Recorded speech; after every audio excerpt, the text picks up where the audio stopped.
Yeah, yo, what's up? I'm Zay Davis, aka zayALLCAPS. I'm 26. I'm from Sacramento, California.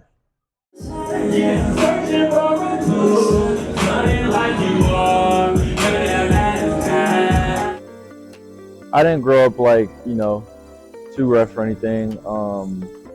There was a time where it was just me and my mom. But for most of my life, I had my stepdad around. I'm the oldest of six siblings on both my mom's side, three on my mom's side, three on my dad's side. Uh, Grew up around family a lot. Honestly, got a really big family, especially having three sides of the family with my mom, dad, stepdad. So that was always important to me. My mom and dad and my aunts, like, they're really big music fans. So growing up, I was always around someone playing CDs or like music videos on the TV at all times. They're also all pretty young too, so whatever was going on in the moment was like there was never a disconnect between like we're old, we listen to old people music, and you're young. And maybe not a teenager, but like growing up as a little kid, nah, it wasn't the case. Always music around. My aunt told me a story about like when I was a little, like before I could talk, they knew I was gonna be into music because I'd be in the back seat singing songs on the radio, but singing along the songs on the radio, but I wouldn't be singing the lyrics. I'd be singing the instrumental. I'd be singing the melodies to the beat and shit. So I spent a lot of time alone, and I would play with my action figures or like draw, watch TV a bunch. Just I had a lot of time just thinking, like, be alone. And I think that motivated me to explore different art forms, and eventually it was music. Hey, zayALLCAPS. I just put out this album called Art Pop Pop Art.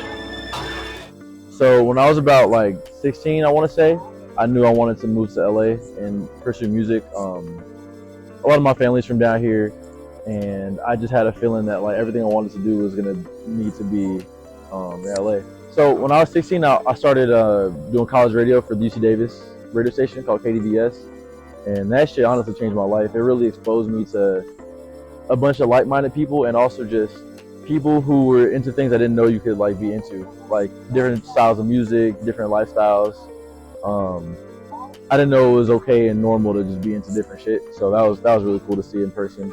And no one treated me like I was a little kid. They all respected me and stuff. So that played a pivotal role in my life and my music career, I think. But yeah, after high school, I went straight to LA. I tried to go to Long Beach State for a communications degree because my parents, they wanted me to get a degree. They're both like hella educated, but I couldn't handle it. I dropped out after a year, and I was couch surfing, like, I don't know, working random jobs. My mom was helping out a lot, even though I dropped out. She was still supportive. She still was helping me out with rent consistently. Honestly, when I dropped out, it's kind of crazy looking back. I wasn't doing shit, bro. It was really bad for some years. On the one hand, I always, as a kid, as like a teenager, was trying to think of like what would be a cool ass brand or collective name. I would try to like brainstorm and shit, but it finally clicked when one day I was just tweeting. It was after I had done probably like a year of live shows, and I was like, damn, I like performing live because it feels like I'm doing auto-tune karaoke of my own songs.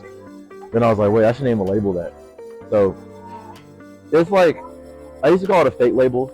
So I just wanted to have something to just like put on streaming, or like just say I have a thing, a auxiliary entity that's like not necessarily me, but it isn't not me.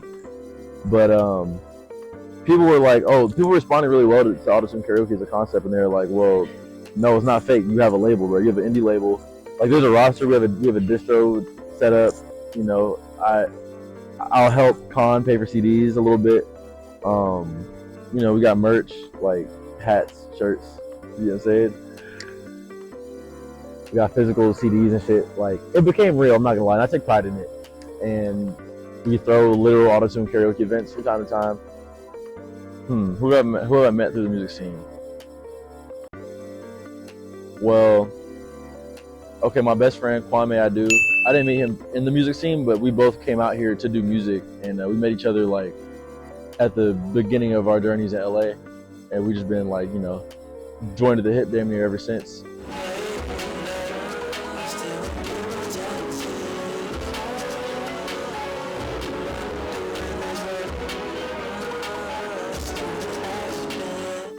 I'm a real like reclusive guy. I know it don't seem like it because I be outside all the time, but like I really keep to myself.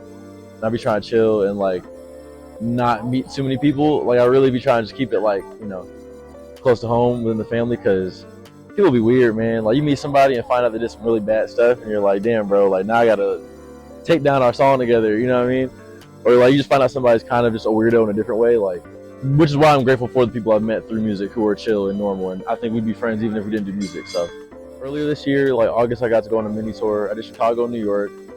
I want to say that was my third New York show, like my third visit as well. My first time in Chicago, so it feels like it's such a surreal feeling going to a city for the first time for music. That shit's crazy. Like, I'm not someone that grew up traveling that much, so I didn't really expect to travel as an adult. I really didn't see a need to, honestly, or a desire, but so music bringing me there is like really surreal. It's been damn near indescribable experiencing like the newer successes that my music has brought me and the homies. So I've been making music for 15 years, so you know, and I started doing zayALLCAPS specific stuff like 4 years ago. So if I would have told myself 4 years ago I would be here in 4 years, I would absolutely be excited to get through it and get to this point. It feels like I was telling a friend earlier, once Pin My Ride got all the reception it got, it really felt like I was right. Like I felt like I made the right calls in my life and that I'm doing the right things, and it gave me a lot of confidence I think I didn't necessarily have before. A lot of confidence all at once, I say. And it's like cool, like I can trust myself to make calls in my life and make these decisions and drop more music and keep being who I'm being.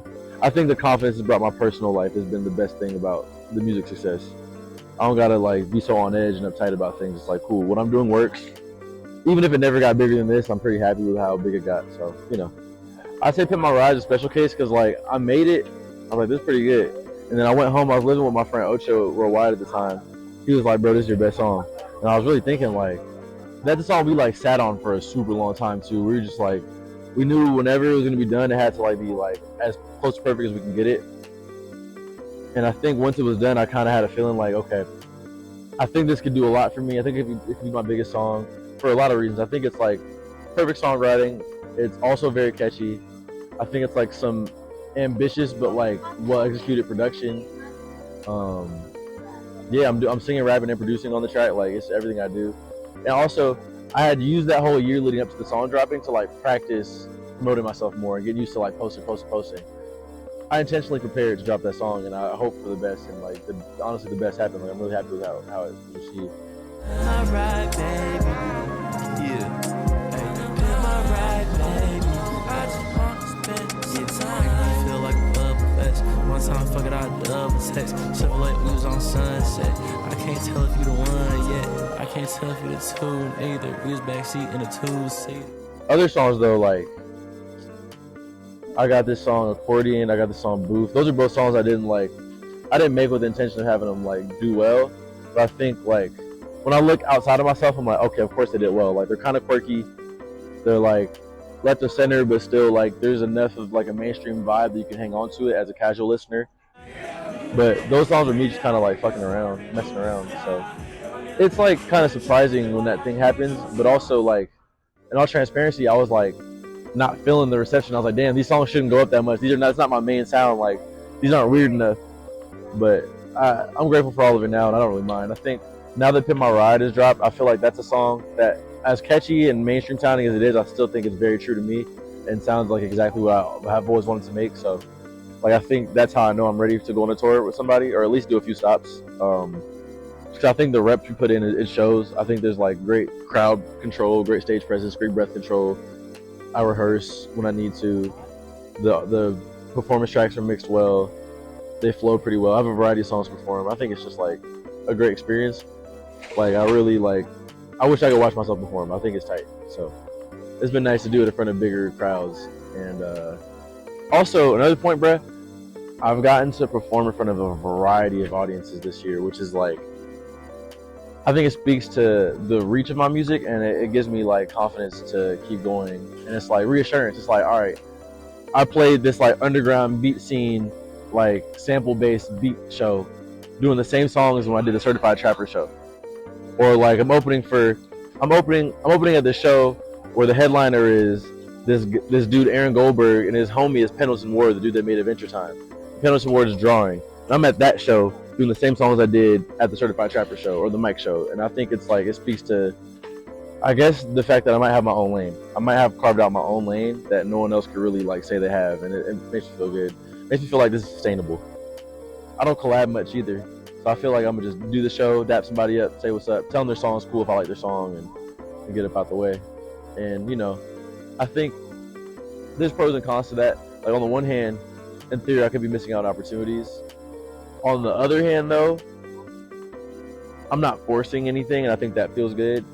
And also, like, you low-key, there's a mystique about me, I think, like, inadvertently, because I just don't want to talk to nobody. So it's like, oh, shit, he just left after the show. Oh, my God, who is he?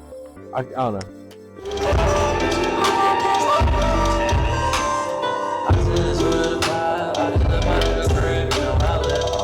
Whenever someone says they're a fan or, like, DMs me and says the album's fire, like, I'm hella grateful, and it's just, like, really cool experience.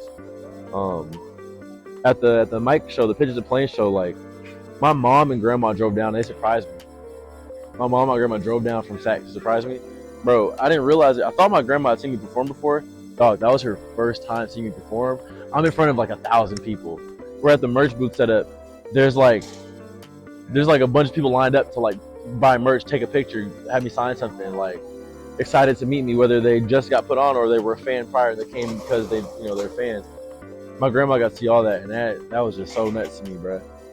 So like I think in general, like people saying they like the music in person for sure, especially in person, it's like it blows my mind. I really like to dap somebody up, ask them their name, talk to them a little bit, just thank them and stuff. Cause like I said, no one owes me this, so it feels good.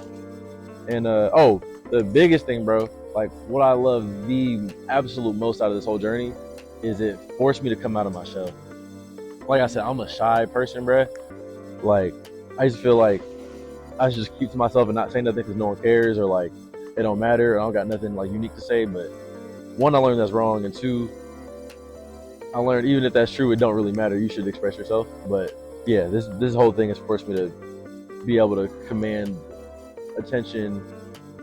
You know, just feel respected, not have such a low self-esteem, be more grateful for stuff, live in the moment. It's been sick, especially performing, bro. Like. Learning how to perform like did wonders for my life. So I should have my keys, try to play by ear, but nothing comes out. I'm feeling all the different days. I do this shit like the old days, trying to sound like Motown or something. Man, I do want to go on tour. I want to open for somebody on tour. I think I'm ready. Eventually, want to be able to do my own independent tour. That'd be sick, you know. Like that'd be hella cool. If I could do like 10, 20 stops at like 100 cap venues, like by myself, or by myself, like with a homie or whatever, or some homies, that'd be the dream. And not go broke doing it, that'd be sick. Absolutely want to make more money, whether that's going to work or do music stuff. Like I feel like I'm at a point now where I know the right decision for myself a lot of the time. I want to get to the point where I'm like consistently making that right decision. Even like sometimes you know it and you just like, I'm gonna do the other thing.